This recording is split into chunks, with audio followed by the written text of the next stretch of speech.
Hey everyone, before I get started, I just want to remind you that if you like my content, hit that like button, subscribe to my channel, and then join the Militia Man and Crew Patreon community by clicking the link in the caption. Good evening everybody, it's Sunday evening. I just want to say hello from the Militia Man and Crew, and we're just going to jump into some news tonight and to see how it goes. It looks like everything's rolling out pretty nice. This article is as you've seen in the news, is that the United States has made some, what a lot of people think is aggressive moves in leveling the playing field with the tariffs, etc. But this article states that the effects of new U.S. policies on the national economy. It's kind of a long read. I'll let you guys come into Patreon and check it out. But the effects of new U.S. policies on the national economy. A couple of key points. They talk about. I'm going to start off with the second point that they mention is the new world economic system, which we expect to appear in the coming years, will inevitably be formed with a clear and economic financial leadership from America, China, and other poles. It will work with the Silk Road to include the countries that were planned to pass through to revive their economies. It will actually achieve it. I like that part. It is also expected to accomplish the path of development, and there will be an important role for Iraq and the countries participating in the project, and that has a positive repercussions on the economy. And al-Nasiri is a very well-known advisor, and he's the one that's speaking to this. So it's expected to accomplish the path of development, which is an important role for Iraq and those countries that are participating in the project, which we all know is the neighboring countries, of course. And we've seen some recent stuff that's out about Turkey and water and al-Sudani's visit coming up, possibly in days, is going to have the development road as a major point, and water, okay, and probably oil. Interestingly enough, they don't mention it, but we know that the Cyan port hasn't started oil. They primed the pumps effectively. We know that much, but they haven't gone any further. He goes on and says, I see with an insightful analytical view of the current economic reality that we urgently need radical and comprehensive economic change and reform. I'm wondering what he's saying. Is he approving of Al-Alaq's initiative to finish the Delete the Zeros project or something similar? It sounds like it. The second thing that he says, well, basically, sorry you guys. First, it says rechanging the map of national income resources by reducing dependence on oil. So reducing the dependence on oil is a big thing because they're going to go to that private sector. And now that we see that there's some concern in the oil markets because oil's dropped significantly since this new initiative from the United States, that they're going to have to be ready for that. And we all know that for many years now, since al-Sudani's been in office, they have been, doing that. And when they have that a special time, if you will, they're going to create that private sector partnership with the world, and that's what they're talking about. Anyway, he says radically, and he says the second thing is radically and comprehensively change agricultural, industrial, commercial, oil, energy, and water policies by adopting local resources and securing food and water, encouraging, protecting, and supporting the total and the locals, their production, and developing programs and strategies and consumer protections. It just talks about capital investments, building the national economy, economics decisions, in making, and managing the economy. So the fourth thing it says, clear strategies for coordinating monetary and financial policies, drawing clear financial policies, reestablishing the preparation and presentation of annual general budgets on the basis of programs and just not clauses, reducing the deficit in budgets to legally determined ratios to GDP, as well as reducing domestic borrowing to a minimum as possible, and even not borrowing from abroad at all. So it looks like they think that they're going to have enough income to where they won't have to borrow. That's really big. The last thing I want to touch bases on in this article, it says, it's the fifth item.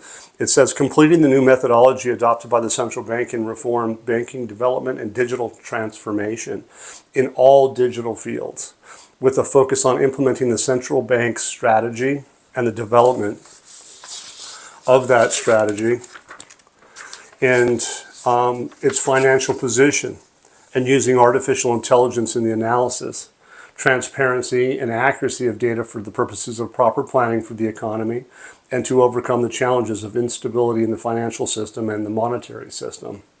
So look, al-Nusri's tone got my attention today. Basically, he speaks of radical reform changes to come. It should grab everybody's attention when this man and others talk with purpose like that. So, like it or not, radical change is coming to Iraq. The development road project is probably going to be a really big deal, and it's not going away. It's obvious. It's in front and center, and that it should have everybody as excited as I am, because it's welcoming to see that the amount of things that we are watching and being accomplished that we have never seen before.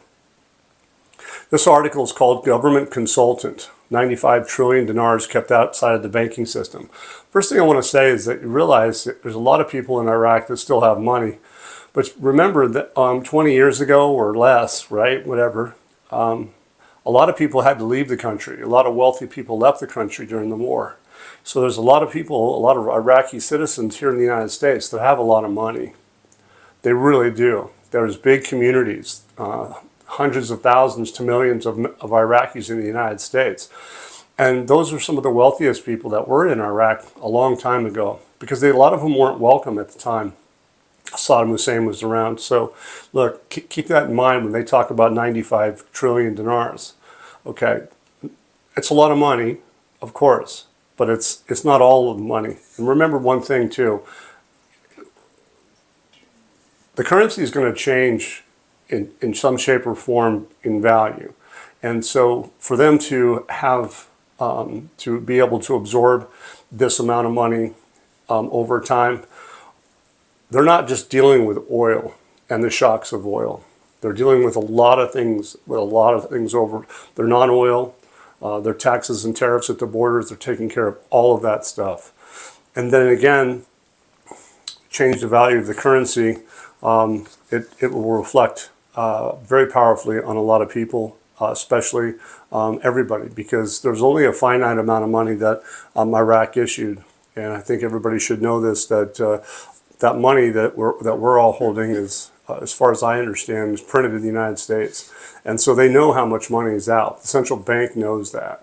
And so whether they're disclosing it in the accurate terms for us or not is to be determined. But the bottom line is that their whole goal is to get that money back into the economy. The aspect is that even if there's a small portion of that 95 trillion dinars, for instance, which is, let's call it 95 billion out there, is collectively going to come back into the country to help finance the development road project. A lot of people are going to want to go home, and they're going to want to invest in Iraq. The ISX, for instance, it's already doing well for the last 2 years. They're going to have stocks. Look at the banking stocks. If you go back in time, you're going to realize that those banking stocks 20 years ago had a lot of value. They lost a lot. So those people that held on to those shares of those companies are probably going to make a nice pretty penny. Well, in their case, a pretty dinar coin. All right. Okay, so it says the 95 trillion dinars kept outside the Iraqi banking system. It says here that the Prime Minister Saleh, another very important advisor, it says the positive steps in activating e-commerce come in one of its objectives in line with the government and the central bank's quest to integrate the funds in houses, okay, in the banking system. Well, the cash leaks, they call it, which contributes to strengthening the strength of the national economy and achieving financial stability, bringing that money home or out of the housing, right, out of the people's houses. Okay, he says that the monetary authority, the main body, that's the monetary authority, already prepared controls and registration procedures to obtain license to practice this trade and in coordinated manner that contributes to regulating the market and enhancing consumer confidence. So their focus is on confidence. And I think we're going to see today, maybe at the end of this, we'll talk a little bit about that.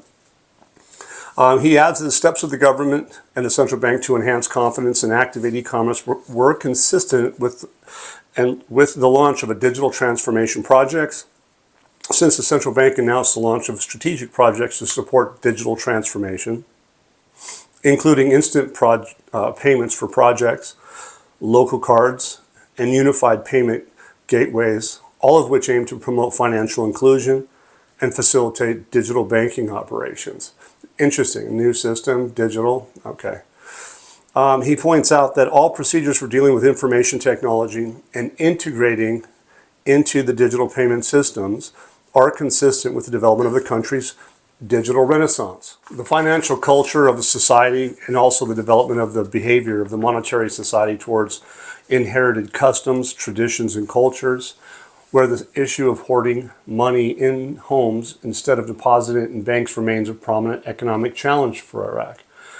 Well, the challenge is technically is that if everybody believes, and since they've been telling them that they were going to make the dinar stronger, why in the world, if you can afford to not bring your money in, why would you get rid of it? You wouldn't. That's the point. The people in the United States, people around the world that are wealthy, that fled the country, and they know the process and the project. The wealthy know what's going on, and they're not going to just relinquish that money until it's time. And that's what I think that's what they're talking about, is because it is a challenge for them. And so by doing radical change, like we just talked about, is going to be a key component. Radical change is if you change the value of your currency, it's going to be radical. It will be. It'll be an impact around the world. That's for sure. It says the more uses digital payment systems, including e-commerce, the more effective the banking activity and the less leaks outside banks, which gives officials and authorized banking units a greater opportunity to grant more credit and lending to citizens at lower cost and higher efficiency through a component of the mostly low interest, okay? Interest rates is what they're talking about. The parallel market for traders who deal with money traded or load outside the banking system is very dangerous. So they're telling them you got to stop. Illegal and high-cost market for the citizen and the national economy in the use of credit operations or lending with a very high usury interest, or what is called the Marabi market. So they're basically pointing a finger at the black market. Okay, and they're telling you about it. So what are they doing? They're educating the citizens.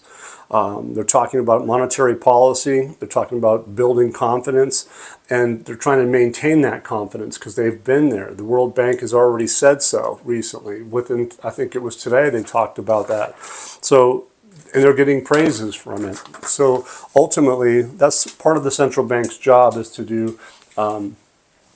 Put out information for reassuring the citizens and telling them, where do you get your information? Be careful of fake news, and even going so far as to talking about prosecuting people for putting out fake news.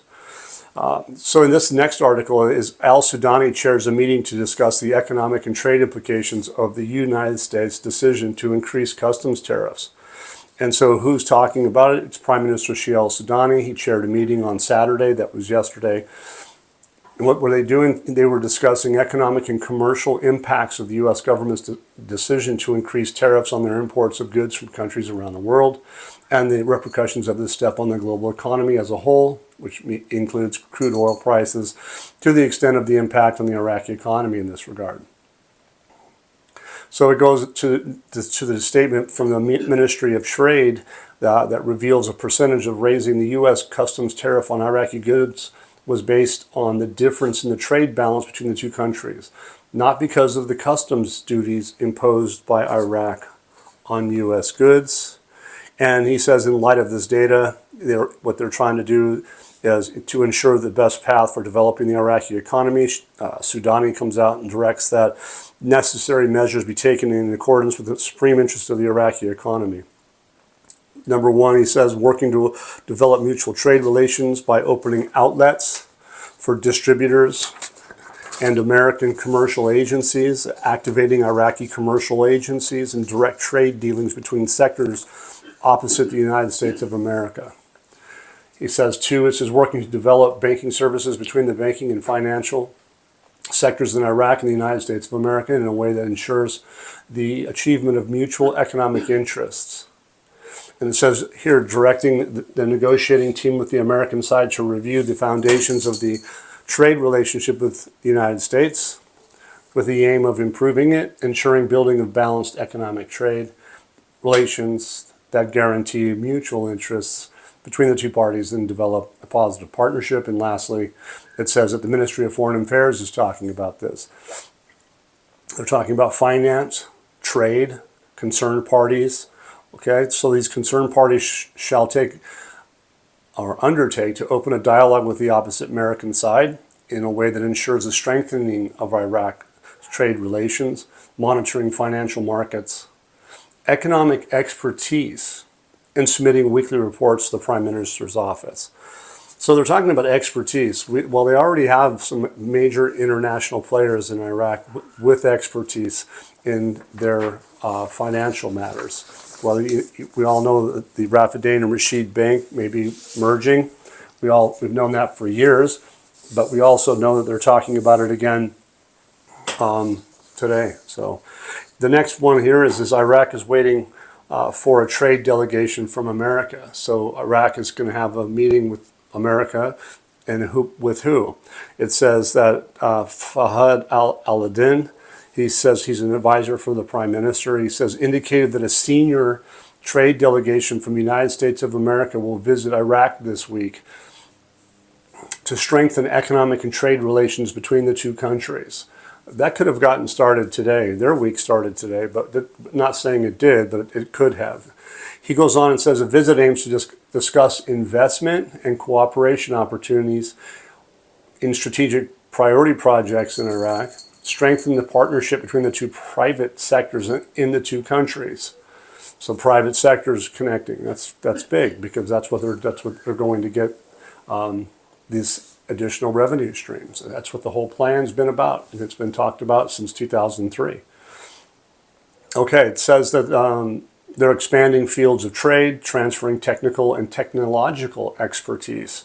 I like this part because they're talking about technical and technological expertise to serve the economic development goals of Iraq. The digital transformation is about new technologies. I can't stress that enough. New technologies are the wave of the future. This blockchain environment is going to change the world the way we have seen it in the past to something completely new. That is really important to understand that. Okay, he goes on and says the Prime Minister's advisor suggests that the delegation consists of representatives of the U.S. Department of Commerce and a number of major U.S. companies operating in the energy, infrastructure, technology, and financial services, and many more like industry, health, public trade, etc. Okay, and they're talking about American Chamber of Commerce. So obviously there's some powerful entities involved now. Al-Adin's visit to the United States trade delegation is a clear indication of the confidence of American companies in the investment environment in Iraq.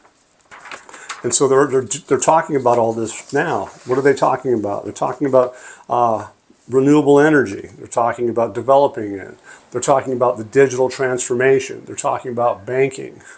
So anyway, he points out that Iraq's government is working to protect its interests, economic interests, in ensuring the stability of the business environment in order to maintain the smoothness of cooperation with all international partners, a foremost which is America.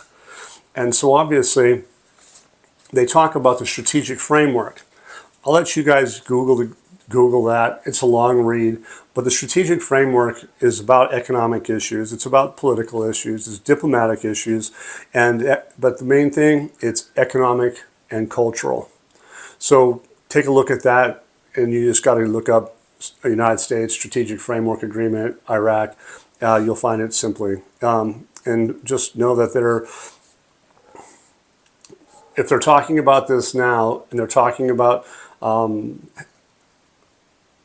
maintaining a smoothness of cooperation with all international partners. So right there, you guys, it's not just about Iraq. It's about Iraq and international partners. And when we're talking about the digital world, Iraq's got a lot more than just the United States as trading partners. So they have to be taking that into consideration. So realize that when a big change comes, that shock, everybody's got to be on the same page. And they have to be on the same page at the same time. So that's something to think about. Anyway, on this one, I think that Iraq is going to be a bridge with other international currencies. And I think they're all going to need to have a bridge for the trade. And we know that the blockchain system is working, and we all know that the IQD system is electronic system is taxation across borders, and we all know that the World Customs Organization deals with facilitating trade partners, deals with trade partners. We know that the neighboring countries have dealt with the World Customs Organization, and World Customs Organization works directly with the World Trade Organization. So those are some of the things that are that caught my attention today. And this gentleman comes out and says investment funds are a gateway to achieving sustainable development. This gentleman by the name of Karim Farawi, forgive me you guys, but describes this investment funds as a gateway to achieving sustainable development for the Iraqi economy, as they are a means of achieving social solidarity through a mechanism for transferring funds among segments of society, facilitating the transfer of savings between individuals. They're talking about investment funds. They're talking about savings. They're talking about getting that money into the investment fund. This is a place to do it. Okay, he says it's worth noting that the investment funds are one of the most important ways to mobilize savings at the present time, as is evident in the transfer of huge sums of capital for investment purposes between global markets. They talked about a lot of money outside the banking system. This investment fund is going to be an attraction for that money. That's my view on it. Having investment funds are a global thing. It shows that pooling money is good for achieving sustainable development, which is part of Iraq's development plans. Hey, this article tonight is about the Prime Minister's advisor reveals a plan to, here, like I started off with, I mentioned, to merge Rafidain and Rashid banks. I believe 100% that from what I've read over the years, and that's been a lot of years, I think I got started in this right around 2010, so that's about 15 years. But one of the things that I knew toward the end of taking a country into the private sector, if you have state-run banks, they will take those state-run banks private. And that's what they're talking about, I believe. The Prime Minister's advisor, executive director of the Reform Department, he reveals a direction to integrate the Rafidain and Rashid banks. Well, we all know that they've been privatizing Rafidain and the Rashid, but they haven't really talked about the Rashid bank lately. But today they do. And I've been wondering, I haven't heard much about it. But today they talk about merging these two banks. Now keep in mind that Ernst & Young, Oliver Wyman, K2, all these different international institutions have been working in Iraq for years. And this is one of the goals. The World Bank has been involved. I mean, getting praises from the World Bank for what they said was implementation of their reforms. They were giving praises for it. So everything's pointing for that Iraq is truly finishing up what her reforms are. That's how I see this. It says that we touch on the achievements of the government, so they've achieved it, they're getting kudos, in the field of economic reforms.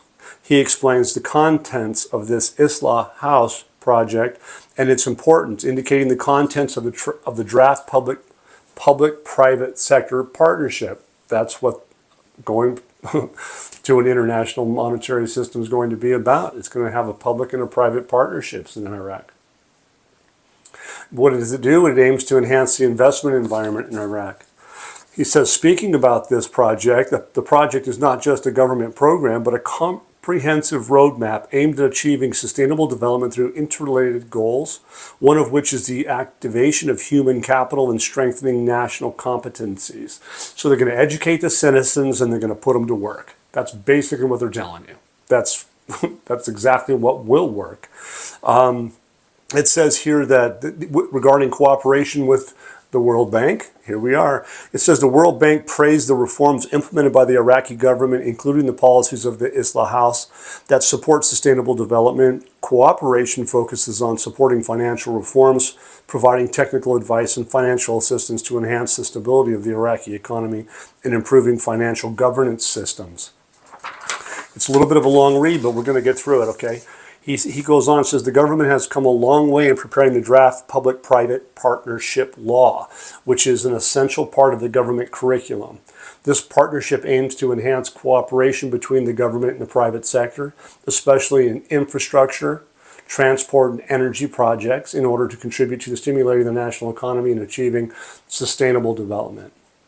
The Development Road Project is all about everything they just talked about. Okay. He goes on and says restructuring of the banking sector.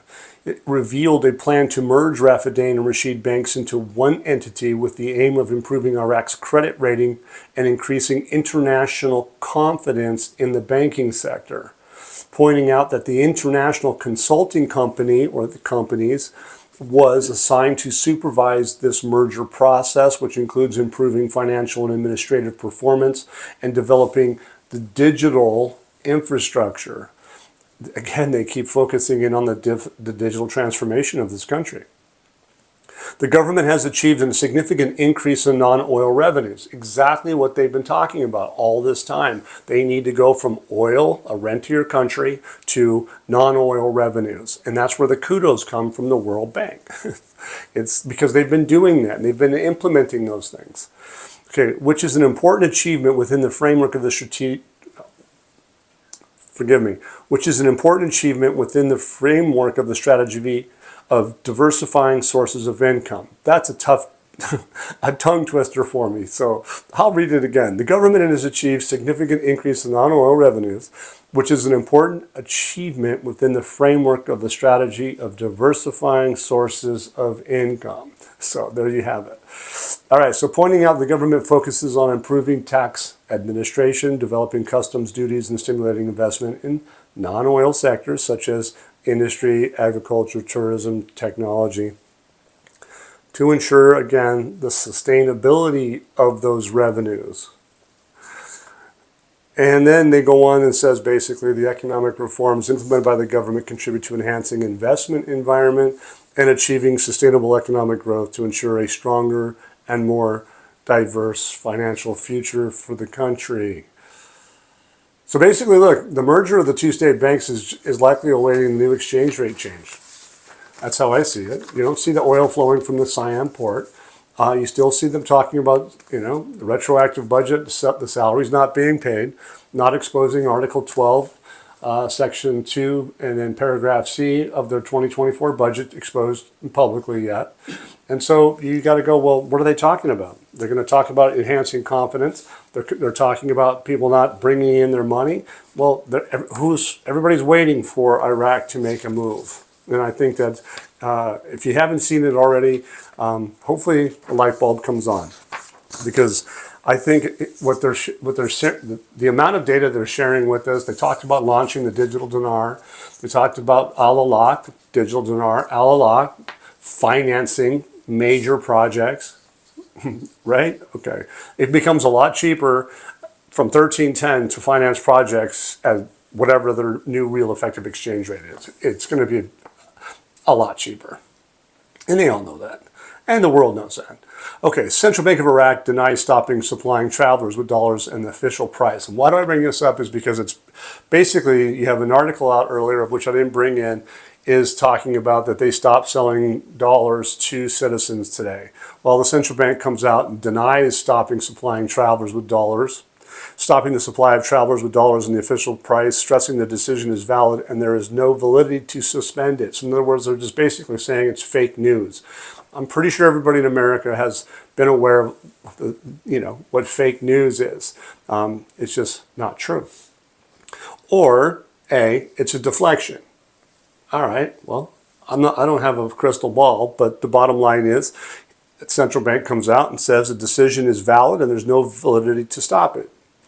Their decision basically states that they're not going to stop selling dollars. It says the Central Bank of Iraq reserves its legal right to prosecute rumor promoters aimed at destabilizing monetary stability and creating opportunities for speculation. So there you have it. They don't want speculation in the Iraqi dinar, and they don't want it in the dollar. They just want it true and accurate. And that's what a central bank is supposed to do. So basically, when the central bank, as far as I can tell you, is putting, those that are putting out false and misleading news are going to be accountable. So anyway, that's what I have for you this Sunday afternoon. I hope you guys enjoyed it. I hope everybody realizes that some of these things that we've collectively done for the last couple of weeks in all the videos kind of paint a picture, a strong picture that Iraq's digital transformation is real. The focus in on digital technology, digital transformation, new technologies, all of those things. If you guys realize, they talked about Iraq talking about digital currency, the digital dinar. So take it seriously. Understand that what we own, we're a part of history, I think. And a lot of people think that way. And it's obvious that they brought out an article, which for some reason, I don't know why I didn't have it, but they were talking about Iraq teaching the kids education about their currencies. They're talking about that the dinar used to be worth around $3. It talked about the fact that they had coins in the past. They had smaller denominations. They had value. And that's why they bring that stuff out. So the educational aspect, just like Saleh's coming out, and Al-Nasiri is they're hammering home what's going on. So to keep it, and look into our room, it's a good article about the currency, digital currency. Sorry. They're previous era currencies with value. And so they're basically reassuring the citizens that what they're doing is working, getting praises from the World Bank. All of these things are working in favor of Iraq. And to teach the youth, remember that 60% of the population of Iraq's never probably used coins. They just haven't. But they're going to have a medium of exchange, probably to a lesser extent, smaller category notes and coins. But again, all of us in the world have a medium of exchange on the street for small items and such like that. Okay, but they're going to be more focused in on keeping people, even here in America, most everybody just swipes their cards. They're going to do the same in Iraq. You can see all their new gas stations with their ATM style payments for fuel. Okay, they're getting that. It's just like we are. It's just going to have less cash in society. It's not going to be no cash. It's going to be less cash. Okay. Anyway, well, thank you for being with us. And by the way, if you like my content, because there's going to be more, hit that like button, subscribe. And again, I thank you guys so much for taking advantage of helping us out with PayPal, Venmo, and Zelle. It totally helps me help my crew bring it to you. Thank you very much. Once again, guys, don't forget to hit that like button if you like this content. Subscribe to the channel or join us at the Militia Man and Crew Patreon community for even more exclusive content. You can also donate to this channel by hitting the links in the banner to help keep this page up and running. Your generous support is greatly appreciated, as always. Much, much appreciated. Thank you so much and have a great day.